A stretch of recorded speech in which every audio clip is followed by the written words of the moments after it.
อ้พอพันสิ 1,500แม่ลูกเก้าเจริญ เท่าไหร่ครับลูกเก้าเจริญ ครับ4,500ฟันแท้คู่หนึง ครับ เด้ในห่างเราถือสเปรย์ เสื้อไปทำห้อง เนี่ยเราถือสเปรย์จ่อยนี่ขายเรารถนี่ ชายคนไทยต้นจังหรือยัง เราถือสเปรย์นี่เท่าไหร่ก็45,000 4,500 พะนะโอ้ เจ้าของกระ นะ ทับเจน กดพอพัน เจ้าของกระทับเจน นะกดพอพันลูกเก้าเจริญอย่าง45,000 ตาดี ตาดีพุ่นล่ะลูกเก้าเจริญโอ้หัวหนูกนุ่นดี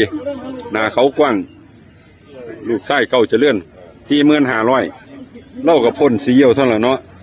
เอาฝากเบอร์โทรนะค่าเล่าบ่เอา 30,000กว่าเอา089 089 982 982